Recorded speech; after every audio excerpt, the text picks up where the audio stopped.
عن الأوطان في طلب العلا، وسافر ففي الأسفار 5 فوائد: تفرج هم، واكتساب معيشة، وعلم وآداب، وصحبة مجد. اهلا وسهلا. فاحنا جبنا لكم مجد بنفسه. عمال يضحك ومش البودكاست ده مش هيتصور، انا عارف عشان وايد فيبين. هنمنتج. ماشي. كله هيتمنتج. فماجد يا جماعه بقاله كام سنه عايش في هولندا؟ من 2019 يوليو 2019 4 سنين. 4 سنين. 4 سنين في هولندا. انا جيت له مره في 2019 ودي تاني مره نزور فيها امستردام في 2023. هناخد منه شويه انطباعات، واول حد نصور معاه انترفيو بودكاست. فتحة البودكاست رش ميه. فنساله كده شويه اسئله، نشوف العيشه في اوروبا. حد بقى له 4 سنين عايش في اوروبا، وضعه ايه وتقاليده اتغيرت، والبنات عملت فيه ايه في اوروبا. البنات يا ماجد عملت فيك ايه في اوروبا؟ هنقطع ده ده في المونتاج؟ لا مش في المونتاج، عادي. الحمد لله. الحمد لله. طيب انت بس انا عارف طبعا، ومعظم اصحابنا عارفين، بس برضه الناس اللي هتخش بقى على القناه بعد ما تتشهر يحبوا يعرفوا انت بتشتغل ايه وبتعمل ايه، وجيت اوروبا ازاي، جيت هولندا ازاي، وبتشتغل ايه. ماشي. انا اصلا شغال ايه؟ ابص للكاميرا. لا انا بكلمك انت، مش بكلم الكاميرا. ومشي بقى البودكاست عشان يمشي ان شاء الله كده، والناس تحبنا كده. ماشي. انا شغال يوزر اكسبيرينس ديزاينر في هولندا من 4 سنين. الشغلانه دي نوع من انواع الشغلانات اللي بتبقى موجوده في التكنولوجي، زي السوفت وير وسوفت وير ديفلوبرز والبرودكت مانجرز. الشغلانه دي موجوده برضه في عالم التك، عالم التكنولوجي. اختصارا كده انا اللي ببقى مسؤول عن تصميم اي منتج سوفت وير موجود على الموبايل بتاعك او على الابلكيشن او على الويب، يعني تقدر تستخدمه من خلال الموبايل ابلكيشن او على الويب. انا ببقى مسؤول عن تصميمه وتحسينه بما يلائم احتياجات المستخدم ده بصوره مبسطه كده. يعني مثلا لما بتلاقي مثلا ابلكيشن زي اوبر او جوجل مابس او عمل تحسينات بحيث ان انت تقدر تستخدم الابلكيشن بصوره احسن، اسهل لك عشان تستخدم، دي شغلانه اليوزر اكسبيرينس ده. الخلفيه بتاعتي ايه؟ انا كان لسه كنت هقول يا جماعه للناس ما تعرفوش، للناس كل التك انترودكشن دي، ماجد ده صيدلي. انا ماجد ده ما عندوش اي شهاده تقنيه في العالم. خريج صيدله 2009 زي الاستاذ محمد المذيع بتاعنا هنا. وبعدين اشتغلت شويه في السيلز والماركتينج بعد التخرج. الاول اشتغلت سنه او اقل من سنه بشويه في مجال الصيدليات، بعدين مجال سنه واحده برضو في مجال الميديكال ريب او السيلز والماركتينج في مجال الادويه. بعدين انتقلت برضو سيلز وماركتينج في شركات طبيه في السعوديه. بعدين نزلت القاهره من بعد السعوديه، نزلت القاهره لمده ما يقارب 8 شهور. بعد كده حولت خالص، شفت بقى الكارير بتاعي خالص للتكنولوجي وللديزاين. بس انت ماجد من ساعه الكليه انت كنت بتحب الديزاين وبتتعلم الفوتوشوب وبتتعلم الديزاين من اول يوم في الكليه، فانت ما بداتش الكارير دي بعد ما اتخرجت بالظبط. لا ما اتعلمتهاش من الزيرو، من بعد الشفت يعني.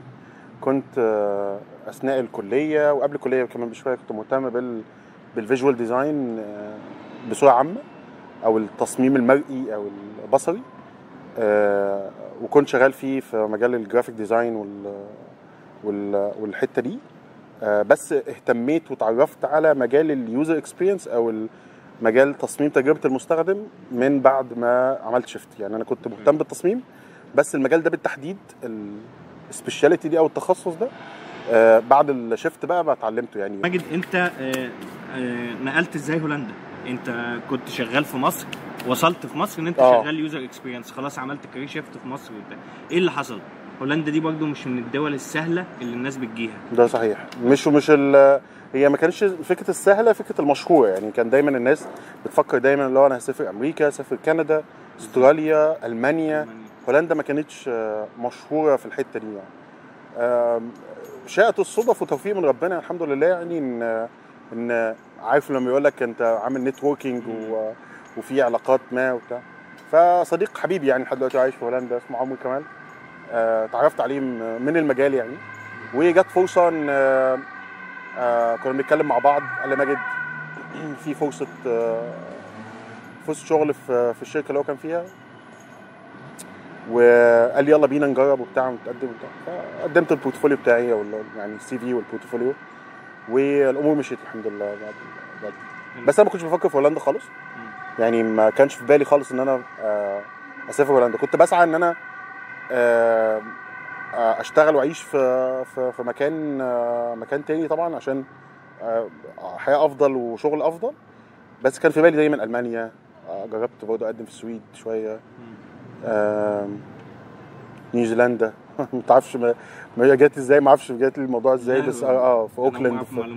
قدمت في اوكلاند في نيوزيلندا، وفي شركه في استراليا. بس امور ما مشيتش في كل ده، امور ما مشيتش يعني، لحد ما جيت الامور في هولندا. اول لما قال لي هولندا قلت له لا، هولندا ايه يا عم، لا سمعتها وحشه يعني. بالنسبه لي كان سمعتها وحشه يعني. بس بعد لما جيت لا يعني هي فاميلي فريندلي جدا. انا لما جيت غير اللي كان معروف، او غير اللي لحد دلوقتي معروف عن هولندا، انها مش فاميلي فريندلي، وان مليانه ومليانه ومليانه يعني. طبعا ده في الداون تاون. يعني ده حقيقه، ده في جزء حقيقه في الموضوع عشان ما ننكروش. بس لا، الحياه اكبر، هولندا اكبر من الداون تاون بتاع امستردام. ده اللي احنا عايزين نقوله. واكبر من الريد لايت ديستريكت، واكبر من الكوفي شوبس. انت ما بتلف في البلاد، البلد اكبر من العاصمه، وفيها تنوع اكبر بكتير ما انت متخيل. والعاصمه دي نفسها اكبر من الداون تاون اللي بيجيها السياح. الاماكن اللي بيروح السياح حاجه، والناس اللي عايشين في بلد توتالي ديفرنت، مختلفه خالص. ده صحيح. والناس الهولنديين حتى اللي هو ما بيجوش ما بيجوش اللي هو انت هتقابل هولنديين هتقابلهم بره الداون تاون بتاع امستردام. وفي باريس بتقابلهمش جوه باريس، وفي لندن ما خلاص بطلوا يعيشوا في لندن. الاماكن السياحيه بقت سياحيه بس، اهل البلد ما بقوش يعيشوا فيها، وبقت كل الحاجات بتتنقل بره البلد. ده صحيح. انت جيت قعدت سنه الاول لوحدك لما انا جيت؟ لا، قعدت حوالي 6 شهور. كنت لوحدي، وبعد كده ولادي ومراتي جم بعديها على طول. ده يعني في بدايه سنه البانديميك 2020. ماجد نقل هنا صحيح في 2019، وانا جيت في 2019 والكورونا قفلت بعدين هنا في 2020. بس طلع وشها حلو عليه، الراجل شغال وركينج فروم هوم. كل الشغلات التكنولوجي بقت وركينج فروم هوم. معظمها هنا فعلا وركينج فروم هوم. بيديك حتى لو مش فولي يعني مش 100% وركينج فروم هوم، بتشتغل من البيت، بس بيديك اوبشن هايبريد، كانوا بيسموه هايبريد موديل، اللي هو انت يومين في المكتب او يوم في المكتب وبقيه الايام في البيت، او العكس، يومين بس في البيت وبقيه الايام في المكتب، على حسب احتياجات الشغل وعلى حسب احتياجات بس سو فار يعني الدنيا عندي في الشغل الحمد لله الامور مستقره على موضوع ان شغل من البيت، وحسب التيم بتاعك محتاج ايه ممكن تيجي يوم يومين في المكتب في الاسبوع. ودي حاجه مريحاني وظابطه مع ظروف شغلي وظروف بيتي يعني. طبعا يا جماعه احنا بنصور البساط احمد، احنا بنصور قاعدين على الرصيف على القناه، بس هو كل الناس في امستردام قاعده كده يعني، انت عشان تاخد الفيو هو المكان الوحيد برضه اللي احنا لا ينفع نصور فيه برضه عشان بس ما يرسمش عليكم ان احنا ايه. ماشي. لا بس الناس قاعده على القناه اللي هناك. لا ده حقيقي عادي يا ريس، نخليك بسيط. استاذ محمد لنا واحد صاحبنا استاذ محمد، اكبر استاذ محمد، بنديله تحيه نفسه لو اتفرج على الفيديو. ماشي. طيب عايزين نسال كام حاجه كده عن انا بيجي لي اسئله كتير عن ناس عايزه تهاجر، وناس عايزه تهاجر هجره غير شرعيه، وناس كل الناس عايزه تعيش في اوروبا. فقبل ما نقول الحاجات الحلوه عايزين نقول شويه صعوبة، يعني ايه يا جماعه الحاجات اللي انت تخلي بالك منها مش احسن حاجه. الموضوع مش كله جانب كويس، في جوانب صعبه اكيد. اكيد. وهو السر في الموضوع دوت فكره ان انسان يعني مخلوق على فكره التعود على الشيء. يعني لو انت متخيل ان وجودك في المانيا، وجودك في هولندا، وجودك في امريكا ولا ولا اي بلد، انت متخيل ان دي حلم حياتك، انت مجرد ما هتقعد فيها سنه سنتين هتحس اللي هو خلاص انت تعودت على ده. بالظبط. ما بقتش مبهره زي الاول. ما بقتش مبهره. فانسان بيفقد انبهاره بالشيء بعد مده. بعد المده دي بقى بتكتشف كل السلبيات بتضرب في وشك. وما بقولش المكان في يعني بالنسبه لي كله سلبيات او لا، انا بتكلم على دي حقيقه يعني ان انت بس هي مش جنه مش جنه. الله ينور عليك. لا لا مش جنه، كل حاجه فيها صعوبات. الله ينور عليك. مش جنه وهتلاقي صعوبات مختلفه عن صعوباتك وجودك في مصر، مختلفه عن لو انت عايش في الخليج مختلفه، بس في صعوبات وصعوبات مختلفه يعني نوعها مختلف عن اللي انت بتواجهه دلوقتي في حياتك. وانس ان انت خلاص انت اتعودت على النعيم اللي انت متخيل او الحلم اللي انت متخيله ده، ساعتها هتحس بقى بالصعوبات. طب احنا بمناسبه الخليج، انا وماجد عشنا في الخليج، وماجد كده عايش في الخليج شويه، في 4 سنين شويه وفي اوروبا شويه. فدينا كده الاختلافات الرئيسيه، يعني الحياه هنا عامله ازاي والحياه هنا عامله ازاي، هايلايتس كده لو هتوصفها كم جمله كم كلمه. حلو والله السؤال ده. مش قلت لك انا مذيع وتقول لي تعرف تسال اسئله؟ لا اسئله اهي، جاوب بقى على الاسئله. عجبني السؤال. طيب ممكن اقول مثلا في السعوديه او في الخليج عامه، ممكن يبقى فكره اللي هو انت رايح عشان لو لخصناها فكره انك انت ادخار وفلوس وتحويش وعايش عيشه لايف ستايل محترم. في مصر مش محتاجه تفسير، انت في استراجل دايما، انت في المفرمه، في تحدي. بالظبط، انت دايما في تحدي في مصر عشان تسرفايف. لو انت من الطبقه المتوسطه العاديه يعني انت دايما الغلابه اللي زينا عادي. بالظبط. انت لو مش من ايجيبت وكل مكان عشان بس ما تبقاش فاهم، كل مكان ليه مميزات وليه العيوب. يعني لو احنا قلنا على موضوع التشالنج في مصر، بس فكره الجو العام الدافئ بتاع العلاقات الإنسانية في مصر نمرة 1. السعودية يمدي نمرة 2. أوروبا والغرب يعني يجي بقى في الآخر مش موجود خالص.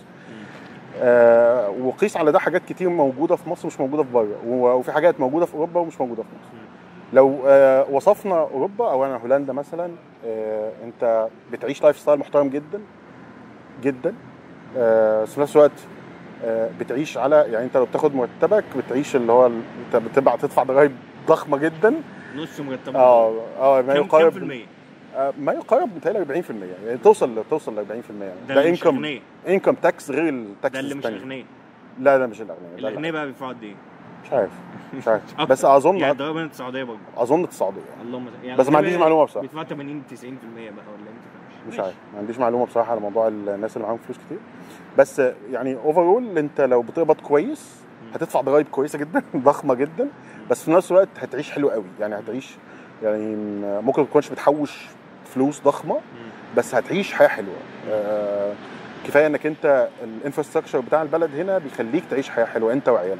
كفايه انك انت وانت ماشي وانت عيالك في الشارع انت في حاسس بامان وفي براح والعيالك تمشي وتلعب في شجر في شجر يا جماعه، في شوارع واسعه انا ما شفتهاش في مصر غير في الاسماعيليه. لما خضره عبيطه. وبالمناسبه دي اتفرجوا على الفيديو ده، هنحط اللينك بتاعه في الديسكريبشن. اكيد لازم اعمل كروس لينكينج كده.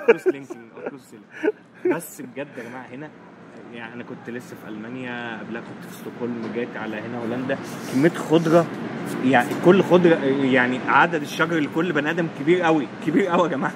انا مش عارف ده هل ده نتيجه ايمانهم باهميه الموضوع ده في حياه البني ادم، ولا عشان هي طبيعه حياتهم كده او طبيعه البلد كده وطبيعه الجو ان في مطر كتير. مش عارف. طب ما حتى الاماكن عندنا اللي فيها خضره كتير ما بقاش فيها خضره زي الاول، من غير ما نتكلم في الحاجات اللي يعني فاهم، بس ما بقاش فيها خضره زي الاول. يعني انا يعني هنا ما بيشيلوهاش، على الاقل بيحافظوا عليها. والله انت لو ضربت مثلا فعلا لو بنتكلم في القاهره، الاماكن اللي كانت فيها خضره دقي والحته دي ما بيتشال، والمعادي مثلا ممكن تتشال وعادي يعني كان في جناين. الكلام ده في المدن الجديده بصراحه احسن، وده حاجه كويسه. بس برضه لا، نسبه الخضره هنا كل بني ادم بتريح نفسيا. يعني انت لما بتنزل تقعد في البارك مع الولاد او تقعد كده هنا مثلا يعني بتريحك نفسيا. ما تتخيلش ازاي. يعني هو الموضوع ليه تاثير حتى لو انت مش بتفكر فيه، اللي هو والله وجود الشجره دي ريحني. انت بصوره غير مباشره انت بتستريح لما، وده اظن ده مثبت علميا، انت بتستريح لما تبص للون الاخضر. مجرد اللون الاخضر ده في الهورايزون كده او في الافق وانت مدى بصرك انت بتستريح نفسيا جدا. عشان كده الناس عندنا متعصبه على طول ولا ايه؟ اكيد. في عوامل انت بتبقاش مش حاسس بيها. يعني انت هديك مثال، مثلا فكره اللي هو الحر في مصر مثلا. انت ان في دايما في ناس متعصبه، وممكن يكون فاكتور او عامل من عوامل نرفزتهم دي ان هو مش طايق هدومه يعني. ممكن. طيب ما لو هو ركب مواصلات ادميه مكيفه، بيته كان مكيف، بيته كان مكيف مثلا. مواصلات هنا عبيطه يا جماعه. انا كل مترو قطر اتوبيس في مكان تقعد فيه، انا مش عارف ايه ده يعني. هو دي حاجه من الحاجات الكويسه انك انت ذكرتها، فكره البنيه التحتيه للمواصلات. يعني لو فكرت انت كده كمواطن في اي بلد عايز تروح من A او من ألف لب كنقطتين انت عايز مثلا في بيتك عايز تروح للنادي مثلا او شغلك من نقطه ألف ونقطه ب. فاي بني ادم هنا في المدن، حتى في يعني بالذات في المدن الرئيسيه دي، هم دارسين ازاي انت تروح من الالف دي بصوره efficient، بصوره كفء قوي، وتنزل في اقرب حته، وتنزل حتى لو غيرت مواصلتين. لو نزلت المكان ده في مواصله جنب المحطه دي، المحطه الثانيه المكان تاخد مواصله، فانت بصوره سلسه جدا. انت مش بتعاني، يعني انت مش بتقف في موقف مثلا وبتبقى اللي هو ايه فين المواصلات بقى، طب اجري على اللي مش عارف ايه. لا، هو انت بتنزل بتلاقي مثلا بتنزل من ترام او بتنزل من مترو، تلاقي ان هنا قطر، تلاقي هنا بالظبط، تلاقي هنا اتوبيسات، هنا خلاص انت كده اوتوماتيك عارف المسار بتاعك ماشي ازاي. وكارت مواصلات واحد بتركب بيه كل المواصلات بالظبط، مش هدفع تيكت قطر وتيكت مش عارف ايه وادور على التيكت. الحاجات دي ممكن يعني ممكن تبان انها دلع شويه، بس هي هي مهمه، لان انت بتسهل حركه حياه البني ادمين وحركه البني ادمين في البلد، وبالتالي الناس بتبقى منتجه اكتر، وتعاملاتهم مع بعض افضل، اهدى، اروق. يعني تخيل، هديك مثال. تخيل كده واحد، انا عندي شغل، واحد في مكان ما، بلاش بقى نقول هولندا ولا اوروبا، واحد مكان ما عنده مواصلات efficient، مواصلات تمام. واحد تاني في بلد تانية بدون ذكر اسمها، بلد تانية فيها مواصلات بتتعبه وحشه. الراجل ده هيروح عارف انا في 20 دقيقه هنزل دلوقتي، فاضل الساعه 7 مثلا، هنزل 20 دقيقه خلاص تمام واشوف شغلي وتمام. الراجل التاني عشان يروح هو عارف ان هو بياخد ساعه مثلا او ساعه ونص عشان يروح مواصلات. لما نزل لقى الدنيا واقفه ومش عارف ايه، فاخد بدل ساعه اخد ساعتين ونص، هيتاخر، فهيروح الشغل وهو اللي انا بقوله الله ينور عليك. فهو مش هيشتغل. عارف نظريه بيسموها ايه؟ او الدومينو افكت. الله ينور عليك. السنو بول، او اللي هي بتفضل تكبر تكبر تكبر تكبر. انت عملت حاجه انت والناس بعدين. الناس بتبقى مش متخيله ان الحاجات دي بتاثر في حياتك. اللي هو ايه يعني هتاخر او ايه يعني المواصلات مش، لا، الحاجات دي بتاثر في حياتك عامه، في شغلك، في حياتك، في انتاجيه الشركه، في انتاجيه البلد. الكوره يا جماعه هتفضل كل الحاجات الصغيره دي باتر فلاي افكت بيقولوا عليها. باتر فلاي افكت، ايوه بالظبط، باتر فلاي. وتنفع دومنا برضه، وتنفع. احييك عشان بس علشان التشبيهات. طب ان احنا نشيك على الفيديو ونرجع تاني فاصل ونعود. باتر فلاي افكت. نعود اليكم بعد الفاصل. الناس بتبقى متخيله ان دي مشاكل عالم اول، او ان دي حاجات تافهه. يعني ايه كارت مواصلات واحد؟ ولا يعني ايه تعرف ميعاد الاتوبيس بالظبط؟ ما لما اعرف ميعاد الاتوبيس بالظبط هنزل في الميعاد بالظبط، هوصل في الميعاد بالظبط، هخلص في الميعاد بالظبط، هيبقى عندي وقت اتبسط، فاجي تاني يوم الشغل اشتغل، هروح لعيالي من غير اي ستريس في الشغل، وبالتالي حياتهم، شوف ده عشان انا ليا تاثير جامد جدا على حياتهم.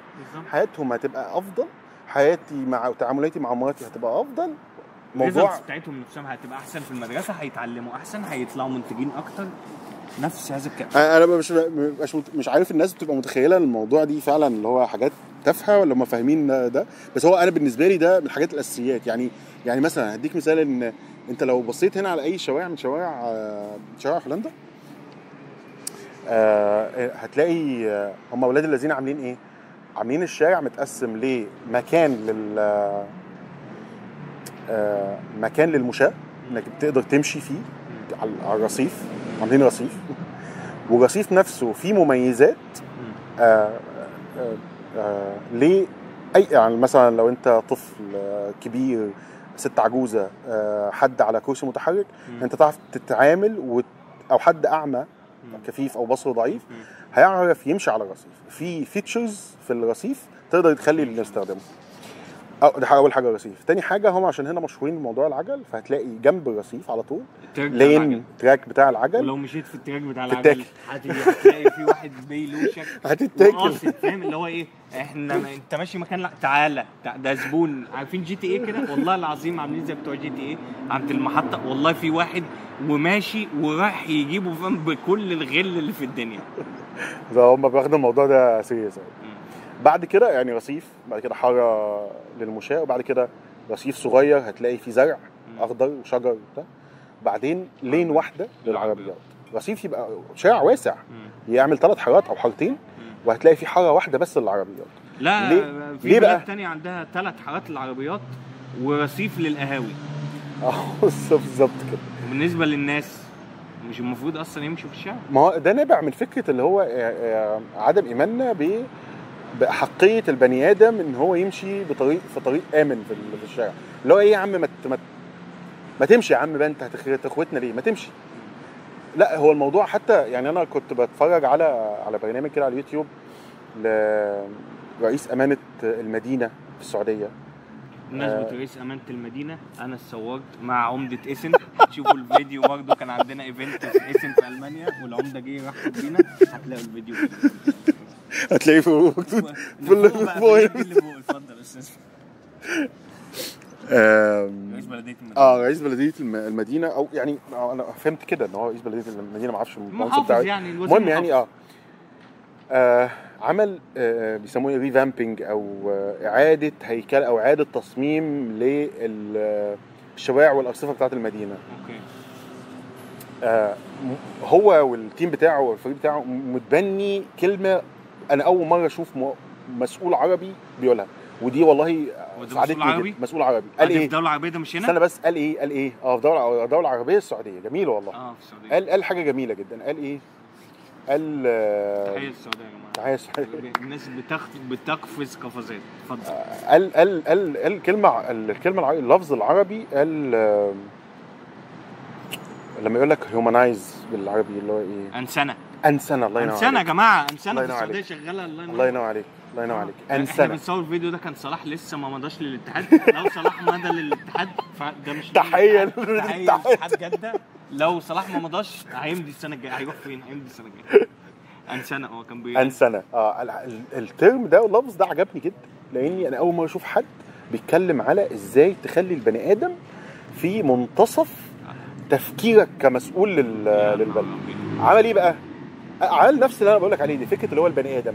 انا كانسان عايز ايه من الشارع؟ ما هو باشا ده شغلتك، اليوزر اكسبيرينس، بس على ليفل اعلى شويه. الله ينور عليك. هنشوف اليوزر اكسبيرينس بتاعت البني ادم، هينزل من بيته يروح لشغله، هيمشي في الشارع. هو ده بالظبط. هو الناس دي المفروض تجيب واحد يوزر اكسبيرينس للمدينه.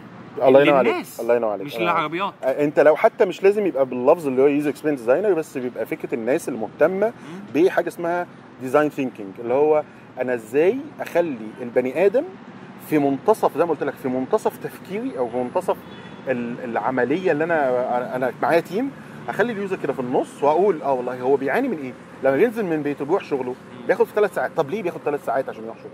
طيب لا، طب نخليها بدل 3 ساعات نخليها ساعه. ازاي؟ نعمل له محطات فين ونعمل ايه؟ وبالتالي نقيس بقى كل سوليوشن، كل حل احنا بنعمله ونقيسه على الهدف اللي احنا بنعمله ده، ونقيسه نجح ولا ما نجحش.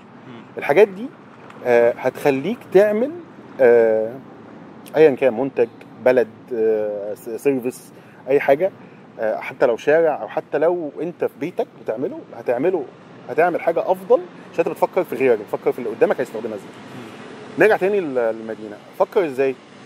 فكر، او يعني هو عمل موضوع الانسنه ده، ان هو فكر البني ادم هيمشي في الشارع عايز ايه من الشارع.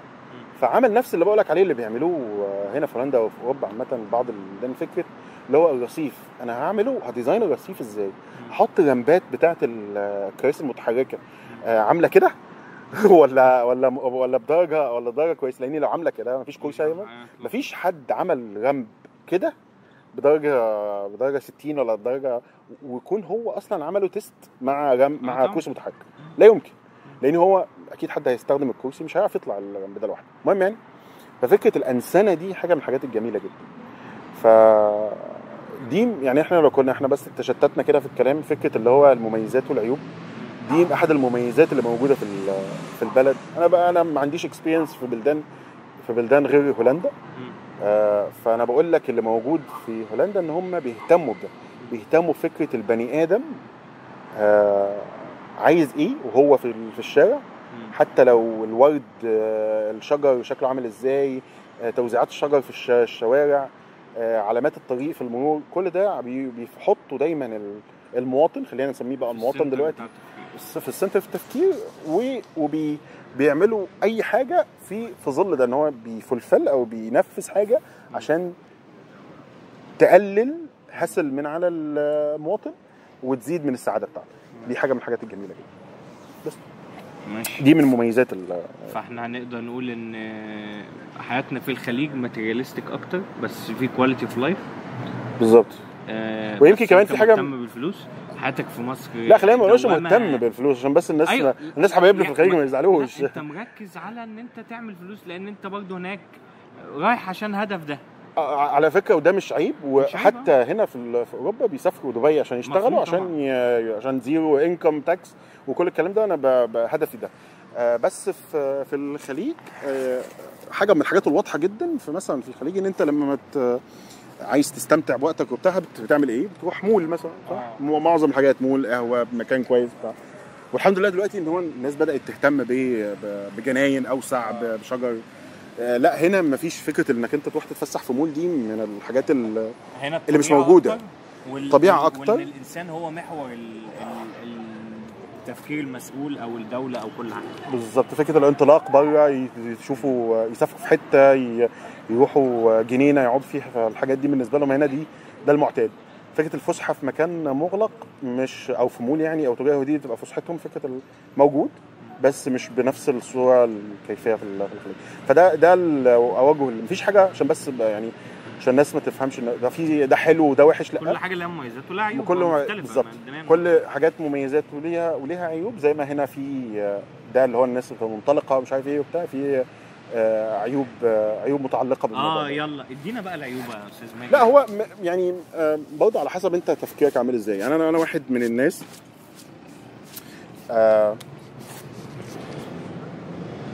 يعني ما بقدرش، يعني مش عارف فكره اللي هو الوصف المحافظ. انا راجل مسلم عربي، ليا عادات وتقاليد، ما بحب اتبع عادات وتقاليدي. فطبعا وجودي في مجتمع غربي زي هولندا بيترتب عليه حاجات. وانا فاهم ان انا في بلد حر، بس ده بيترتب عليه ان انا اتقبل او ان انا احيط نفسي باشياء انت ما كنتش حاببها. انا مش حاببها. ايا كان بقى الحاجات متفرقه، واحنا في حل ان احنا وصفها او في حل ان احنا تفسيرها بصوره. في حاجات انا حاببها عادي، هو اختلافات بين الناس عادي. بس احنا يعني اظن واضح يعني، او الوصف واضح يعني، مفهوم للناس طبعا اختلاف الثقافه في حاجات فدي حاجه من الحاجات الفكره انك انت تنطلق وتروح وتعمل وتشوف يعني. بس في نفس الوقت بيترتب عليه ده، هيحط عليك تشالنج اكبر، فكره جهاد النفس. ان انت ما تنزلقش لفتنه من الفتن، او ان فتن يا جماعه فتن فظيعه في هولندا. ربنا يهديك كده والله، ربنا يهديك. خلاص بقى طيب ده حاجه. طب تقول ايه للناس اللي بتفكر في الهجره بس خايفه على ولادها وتربيه ولادها، وان هم هينسوا دينهم او هينسوا اخلاقهم او عاداتهم؟ انا بقول لهم حاجه وانت برضه بقول رايي، بس انا عايز اقول رايي. بص، هو انا يعني عشان بكون برضه واضح يعني، انا كل ما بتقعد اكتر، كل ما بتقعد اكتر يعني في البلد، كل ما بتكتسب معطيات اكتر، وبيترتب عليه تغيير في وجهه نظرك. اوكي، يعني وجهه نظرك دي بتاعت واحد بقى له 4 سنين. بالظبط. انا وجهه نظري بتاعت واحد معاش هنا، بس انا وجهه نظري، وبرده دي وجهه نظري عشان انا عايش في مصر، ان انت تحافظ على الدين في مصر او عاداتك او كده بقى اصعب من بره، لان الضغط بتاع البيرز في مصر، البيرز اللي هم المسلاء، يعني مثلا مامة فلان لانا ومامة لانا علانة وشادي، واصل شادي بيعمل وبيروح وبيجي وبيطلع الساحل مع اصحابه. فانت لا، البيرز، ضغط البيرز في مصر، لا اصل مش عارف مين مراته بتعمل ومامته مش كذا بتعمل فبيضغطوا على الولاد. بالعكس هنا لو انت مثلا ما بتشربش، كل الناس ويل ريسبكت ان انت ما بتشربش. لو انت ما بتعملش الناس ويل ريسبكت، انما ايه ده انت ما بتروحش معاهم، ده كلهم بيروحوا وهذا الكلام. فما اعرفش من وجهة نظري دي برضو، دي وجهة نظر. انا ما عشتش في اوروبا، انا باجي زيارات كلها، بس انا شايف ده في مصر بقى فظيع. البير بريشر ده اللي هو وتلبس حاجات معينه عشان ولاد طنط فاتن بيلبسوا حاجات معينه وحاجات. انا فاهم كده، انا فاهم وجهه نظرك. وفي في خلينا اقول في مثال اوروبا اللي احنا فيه دلوقتي، سوري، في مثال هولندا اللي احنا فيه دلوقتي، ان في بير بريشر شبه ده بصوره مختلفه. يعني هديك مثال انا بعاني منه، والحمد لله يعني ان الواحد يعني بيعافر في الموضوع ده، بس هو بريشر ضخم. يعني فكره الناس وزمايلك في الشغل، فكره الفنفنه كلها اللي في الشغل بتحصل مع ايه؟ خروجات شرب. صح. انا اروح نعمل اوتنج مع التيم بتاعي، هيبقى فيه ايه؟ هيبقى فيه شرب. هنعمل فيرويل لحد من زمايلنا هيمشي وبتاع ونجيب له هديه، هنسلمه الهديه فين؟ في بار وهيبقى فيه شرب. فالامور دي فيه بريشر، ولو انت تتجنبها وانت المفروض تتجنبها، انك ما تروحش وتشارك بصوره مستمره في الحاجات دي، وتعتذر بلباقه وبلطافه وبكل ادب وانطلقوا. انا بالنسبه لي حتى لو رحت تسلم وتمشي، انا بعمل كده عشان ما احوطش نفسي بالاجواء دي يعني. بس قصاد ده بيبقى فيه نيجاتيف بوينت، او مش نيجاتيف بوينت، في حاجه انت ما حصلتش عليها، ان انت مش مندمج قوي مع الناس، مش بالظبط، مش 100% مندمج، فالناس بتحس اللي هو انت هقول لك حاجه وجهه نظر تانية. طب لو يعني لو حد بيروح مثلا الاوتنجز او حتى الحاجات الفورمال زي ما انت بتقول ولا حد او حاجه وما بيشربش، عادي. الناس بتريسبكت عادي. لا عادي جدا، لا ما فيش حاجه. لا الامور دي قليل قوي لما انا مع مثلا ما حدش يقول لك ايه ده، لا ده فلان ده لا خالص، او ما يبطلوا يقولوا لك ما تجيش عشان انت ما بتعملش زيهم، فيبطلوا يقولوا لك تيجي معاهم. لا ده ما بيحصلش، ما حصليش خالص. والحكايات اللي سمعتها من حد مر بالتجارب زي دي كانت قليله جدا، اللي هو وتكاد تكون فكره اللي هو ايه، اللي هو انتوا ما بتشربوش ليه وبتاع، بيبقى في سكر في الموضوع. بس انا وجهه نظري واللي مؤمن بيه، انا كنت في الاول كنت بتساهل في الامور دي، بس حسيت اللي هو لا يعني ما فاكس اي حاجه. انا ما محوطش نفسي بالامور دي عشان ما فكره النقطه الاولانيه، فكره التعود على الشيء. قلبك انت كبني ادم بيتعود على الشيء. انت بتقعد في مكان بتتعود على المناظر دي، بتقعد في مكان بتتعود على التصرفات دي. فبس فدي النقطه. موضوع البير بريشر يعني او بيجي من النقطه دي، او ده شبهه. بس خلينا نتكلم على موضوع الولاد، موضوع التربيه والولاد. موضوع الولاد فاصل يا جماعه ونرجع تاني. فاصل. نرجع تاني لموضوع تربيه الولاد، وانت بتقارنها بمصر. دي وجهه نظرك ان مصر بقى، انا متفق معاك ان في مصر دلوقتي بقى صعب، وبقى تحدي كبير ان انت، بس في نفس الوقت وجود البير بريشر ده في مجتمعات معينه في مصر، او في حوالين مدارس او انديه او اصحاب، تقدر تعمل بسهوله جدا كوميونيتيز تانية او مجتمعات تانية، وتقدر تحاوط نفسك بناس كويسه. ما ده زي اللي انت بتعمله هنا بالظبط. فبقى ايه الفرق بين ان انت تهاجر او ما تهاجرش؟ لا بس في، هقول لك على حاجه، هو انت بتبقى عندك حق، فكره اللي هو انا بعمله ده او احنا بنحاول نعمله ده هنا مع المجتمعات اللي موجوده، بس في نفس الوقت العوامل المؤثره على بناء المجتمع ده بتختلف. يعني ايه؟ يعني فرضا ان انت في اسكندريه وعندك 5 صحاب دايما بيجتمعوا في نادي، والولاد بيتعاملوا مع الولاد وبتحاول تنقي صحاب المدرسه مع الولاد عشان يفلتر الكلام دوت، او محطه ولادك في مدارس محترمه وكل الكلام الحلو دوت. خلاص سهل بقى انك انت مثلا في المدارس تتاكد ان في المدرسه مش بيعلموا حاجه فيري اود ومختلفه عن ثقافتك كمسلم وكعربي. طبعا هنا حاجه من الحاجات دي مش ما تقدرش تتحكم فيها. انت لو في مدرسه الحمد لله الواحد دي ممكن نبقى نتكلم فيها. انا السؤال الجاي بقى بتاع المدرسه. الولاد في مدرسه اسلامي هنا في هولندا، ودي ميزه من مميزات وجود في هولندا. الموضوع ده مدهش بالنسبه لي. هو كان مدهش بالنسبه لي برضه ان دي مدرسه اسلاميه مدعومه من الحكومه. مش انتوا متخيلين بابليك سكول من الحكومه فعلا. فهنا وجود الولاد في مدرسه اسلامي زي دي بيساعد، بس في نفس الوقت الولاد هيكبروا يخشوا جامعه بقى، او يخشوا ثانوي. لا ثانوي مش ثانوي خلاص بقى. ثانوي ما فيش بابليك سكول اسلامي، او جامعه زي ما انت بتقول. او الحياه، ما انت برضه الولاد عندك لو عندها 3 سنين 4 سنين 5 سنين هيشوفوا العجل في كل حته. 5 سنين بلد مليانه عجل، هيشوفوا العجل في كل حته، هيعملوا ايه؟ 5 سنين هتقعد تترجم الكلمه دي للناس بقى. المهم هو الناس مش عارفين يعني ايه عجل. عجل اللي هو الناس بتركبه. ففكره الاكسبوجر او تعرض الناس انت او لاطفالك او مراتك او ايا كان في بيتك للحاجات دي ازيد بكتير جدا عن وجودك حتى لو في مصر. بس انا متفاهم نقطتك ان هو الحياه بقت في مصر اصعب بكتير من الاول، غريبه واصعب من الاول، وانك انك تقبض زي ما سيدنا محمد قال على دينك بقى موضوع اصعب بكتير. بس في نفس الوقت برضو لا، الحياه مش هنا في النقطه دي اللي هو حتى لو وجود الحمد لله احنا كنا محظوظين توفيق من ربنا ان احنا موجودين في بلد بتسمح بموضوع المدرسه الاسلامي، وان الولاد يشوفوا المدرسات بتاعت محجبات ويكلموهم عن الدين وعن سيدنا محمد وعن والولاد ذات نفسهم بزياد وابو حمزه وصهيب ومصعب ده قندهار دي ولا ايه؟ فلا الولاد شايفين زيهم، فمش مش حاسين بغربه.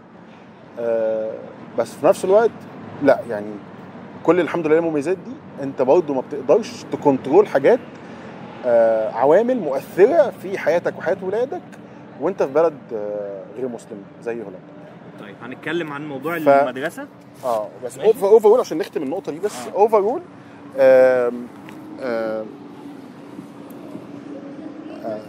انت يعني انا كل واحد وليه تجربه شخصيه وهو محتاج ايه وهو عايز يربي عياله على ايه. فكل واحد بيقيس ده. يعني انا بالنسبه لي بعد 4 سنين حسيت اللي هو لا البلد دي جميله في حقيقي، وانك انت تعيش فيها واولادك يبقوا مبسوطين وسعداء وانت تبقى سعيد جميل. بس الولاد يكبروا في بلد زي دي لا، انا ما احبش الولاد يكبروا في بلد زي دي.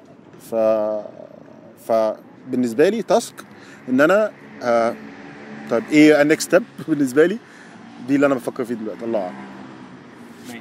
طيب قبل ما نتكلم بس على موضوع المدرسه، اكيد انت حسيت بسم سورت اوف يعني غير الصدمه الحضاريه، بس على الاقل احترام لطبيعه المجتمع اللي فيه ريد لايت ديستريكت والماريجوانا والحشيش مسموحين، وفي مدرسه اسلاميه بتاعه الحكومه للناس اللي عايزين يلعبوا ولادهم مدرسه اسلاميه. يعني ان ايه، كل واحد حر يعمل اللي هو عايزه، اللي عايز يعمل كذا يعمل واللي عايز يعمل كذا يعمل، وان مفيش يعني ايه جادجمنت او اللي هو ايه مفيش احكام على شخص انت عشان كذا نعمل لك. لا يا عم، انت عايز تعمل كذا انت حر، بس ايه حريتك تقف عند حريه الاخرين. لا الاول موضوع المدرسه ده ايه طيب. حوار المدرسه عشان بس عشان انت ذكرت انها مدرسه حكومي، الحكومه هي بتدعمها او بتدعم الفكره او بتسمح بده، بس هي بتيجي فكره اللي هو انت بيبقى فيه كوميونتي بيقول يا حكومه انا عايز مدرسه بتاعتنا تبقى كاثوليكي، تبقى وتبقى اسلامي، تبقى خلاص وعايزين دعم منك فتبتدي انك انت ايه تقدم تمشي في اجراءات وبتاع فده اللي انا يعني اعرفه عن الفكره يعني. فهي مش حكومي بيور، يعني مش الحكومه هي اللي اكيد جايه بس بتبقى جايه من الله ينور عليك، جايه من فكره اللي هو ايه عشان تلبي رغبه الكوميونتي اللي موجود. كوميونتي كبير بس ما بتدفعش مصاريف. لا بابليك سكول ما بتدفعش مصاريف مجرد بس الله ينور عليك. مين اللي بيدفع مرتبات المدرسين؟ الحكومه الهولنديه على حسب علمي يعني، والله اعلم. ماشي. ف دي اول نقطه. تاني نقطه، يعني انا ما كنتش اعرف الفكره دي في هولندا، وعلى حسب علمي ما اعرفش هي موجوده في اوروبا تاني ولا لا. انا اول مره اسمع الفكره دي في اي حته. لا انا ما سمعتش، مش عارف موجوده فين. يعني لما عرفت المعلومه دي كان بالنسبه لي بيسموها ايه في الماركتنج ادد فاليو لوجودي في هولندا، لان الولاد في السن دوت بالذات. يعني احنا كان لينا تجربه مع كذا صديق لينا في مدارس انترناشونال هنا. لا الولاد في السن 3 سنين و4 سنين كانوا بيتعلم 6 الوان قوس قزح، ان ده ان دوت LGBTQX ان مش عارف ايه، وان مفيش حاجه اسمها تو جندرز. تقريبا LGBTQ دي اليوتيوب بيعمل لها سترايك، صح؟ هنعمل لها كات ولا ما بيعملهاش؟ يعمل لها كات. ممكن تكون بتقول عليها حاجه حلوه، هو مش هيعرف انت بتقول عليها حاجه حلوه ولا وحشه. يعمل لها كات خلاص، مش مشكله. ف لينا تجربه مع كذا حد يعني اصدقائنا على الموضوع ده، وكان ليهم تجارب سيئه مع فكره ان يعني فورسنج الافكار دي للولاد في السن البدري ده 3 سنين 4 سنين، و بدون حتى ما كان ان بياخدوا يدوا مع اولياء الامور، اللي هو احنا كده واذا كان عاجبك. وده هنا موجود برضه عشان تبقى فاهم برضه النقطه دي، ان هم يعني لو احنا دي الايديولوجي بتاعتنا، فاحنا يا جماعه هولندا من اكتر الدول اللي بتدعم الموضوع ده بشراسه يعني. هي اول بلد يسمح فيها بالزواج المثليين في 2000 اظن 2001 انا اتذكر 2001. تخيل كانوا بايونيرز هم. لا هم في الحاجات دي يا ابني ما كانش فيه مثليين من 22 سنه. هم كانوا بايونيرز في الموضوع. البتاع ده بغض النظر بس عشان الناس تبقى بغض النظر عن الموضوع ده فلتر الكلام.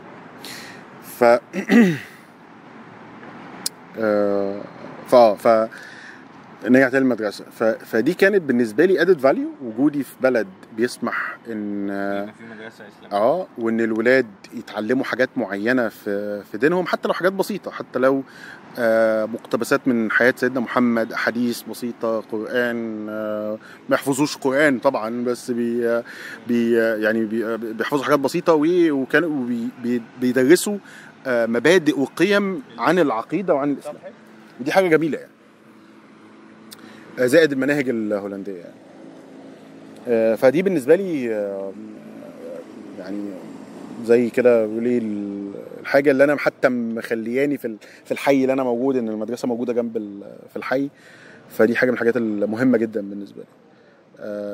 التاثير ده على الولاد، حاسس ان الموضوع مفيد ليهم ان هم يشوفوا ده وما يستغربوش ده بعد لو نقلنا بلد تانية وشافوا زمايلهم بيتكلموا في نفس الحاجة. لا احنا شفنا ده وعرفنا ده ومش جديد علينا يعني. فبس دي قصة المدرسة والحياة في هولندا. لما جيت لك المرة اللي فاتت احنا صورنا عند توسكانيني وعملنا تاج للفنان محمد هنيدي على فلو شفتنا فنان تاني معلش ما عملناش لايك ولا يعني ولا اي حاجه. يعني تواضع فنان واكبر للناس يا فنان. طيب ماجد، انت كام دوله سافرت؟ كام دوله؟ اتكلم بقى عن السفر بقى شويه. ما دي قناه سفر. لا انا مش قناه سفر، بس انا مش يعني لا بس انت سافرت كتير. سافرت فين؟ سافرت اوغندا. ماجد يا جماعه سافر افريقيا برضه، لان انا سافرت اوغندا و ما سافرتش حته ثانيه في افريقيا. لا سافرت اوغندا وطبعا السعوديه. سافرت اسبانيا، بلجيكا وهولندا وتركيا.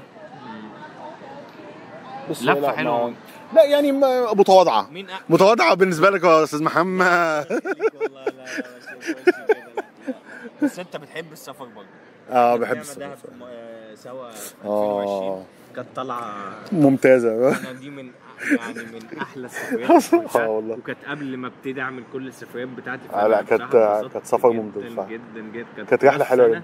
وكانت شبوره فاكر شبوره. وقفنا في الطريق الصحراوي وقال عدينا البوابات. طب ليه بتعدينا يا اسطى البوابات؟ بعد ما عدينا البوابات ودفعنا التيكت قال لك لا اقف بقى في شبوره. طب ما تقول لنا على البوابات عشان نلف ونروح. احنا نمنا ساعتها، نمنا ساعتين ولا حاجه. يا باشا طب ما تعديناش البوابه يعني، قول لنا روح لف وروح بس. يبقى نزل لهم لما بتعمل نزل بقى الصوره بتاعت اللي انا بعتها لك وانت ايه وانا نايم الشبوره بقى. ماشي حاضر ننزل لكم الصوره صوتي وانا نايم.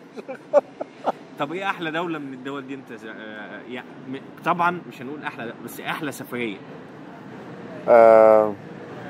بص هو كل دولة كان ليها انطباع جميل يعني، او ليها حتة حلوة كده وليها جو مختلف عن الباقيين.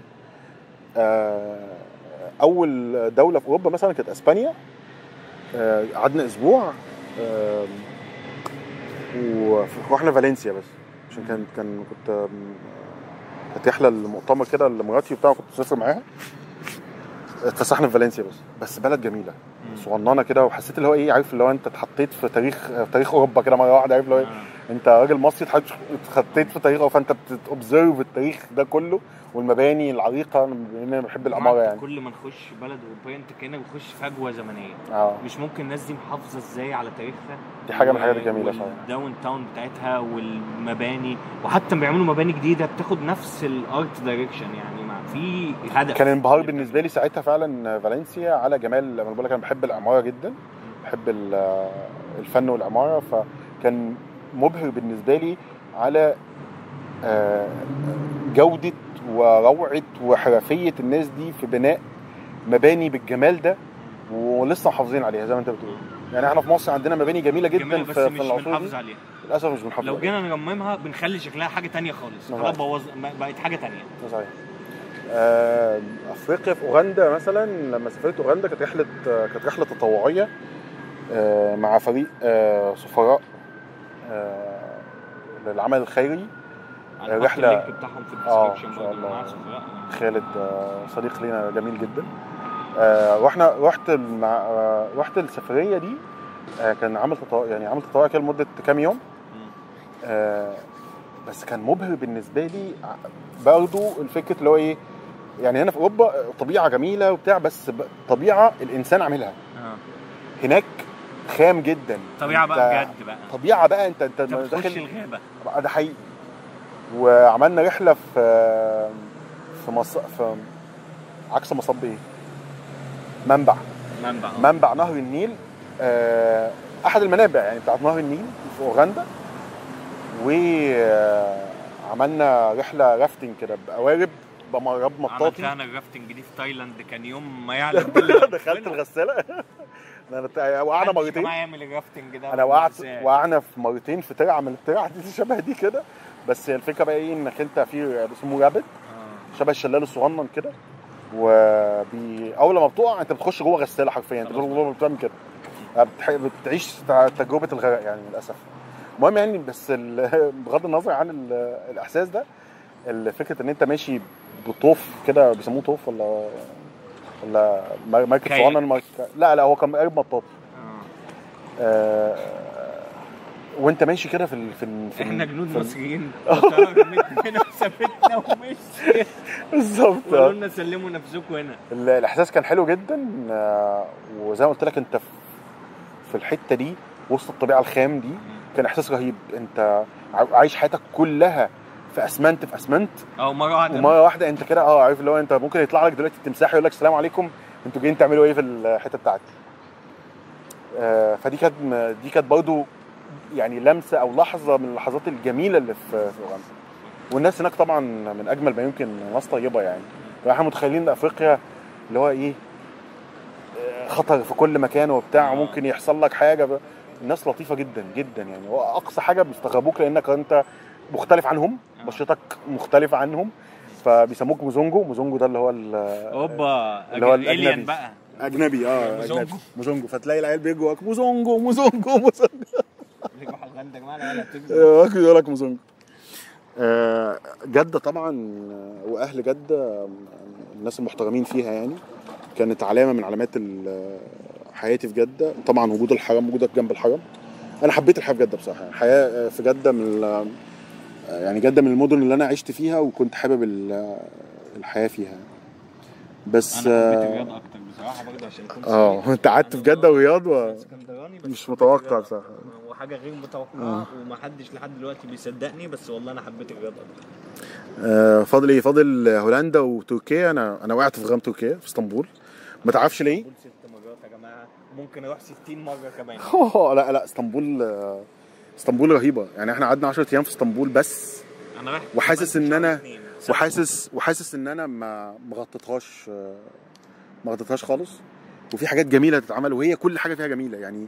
برضه فكره اللي هو ايه، الناس هناك محافظه على تراثها بصوره رائعه جدا. تراث بقى متنوع من بتاع الدوله العثمانيه والدوله البيزنطيه، وحاجه يعني ضربه في عمق في كان دايما يقول لك لما نروح هناك يقول لك مش عارف معمار سنان. الاسم ده كان بيتكرر كتير لحد ما دورت على الموضوع، لما عرفت ان معمار سنان ده معماري اصلا اسمه معمار سنان، وده يمكن هو اللي بنى اسطنبول وبنى معظم الحاجات الجميله اللي بتشوفها في اسطنبول. فبرضه بما ان انا بحب العماره جدا، فانا انبهرت وقعت في غرام كل حاجه مبنيه في اسطنبول. بصراحه اسطنبول جميله جدا. هولندا بقى وامستردام، الحياه اللايف ستايل اللي هو الرايق، اللي هو انت عايش حياتك كده وانت رايق كده، عارف، تنزل تتمشى. كمية الخضرة في اوروبا يا جماعه، تضيفوا علينا شويه شجر ولا حاجه. حقيقي فعلا حقيقي. بس ما يعني ما اقدرش اختار واحد حاجه من دول اقول دي افضل حاجه، بس قلت لك افضل حاجات. الله يبارك لك استاذ محمد. بس عايزين اخر حاجه، ممكن تبص للكاميرا ووريهم التيشيرت بعد اذنك. اتفضل. مش اعلان يعني، بس لا هو اذا تم ايه نعمل اعلان. اذا تم ايه معلش، اذا تم العقل نقص الكلام. ده الامام علي. اما العقل نقص الكلام، دي براند بتاعتك صح؟ يعني من كام كراون اند كو. دي موجهه للناس اللي عايشين في اوروبا صح كده؟ ونفسها تلبس عايزه حاجه تلبس الهويه بتاعتها. يعني انا كان هدفي من فكره اللي هو ايه، الواحد مش بينسلخ من هويته، وانت موجود حتى لو خدت الجنسيه الهولنديه، بس انت ليك جذور ايا كانت جذورك ايه.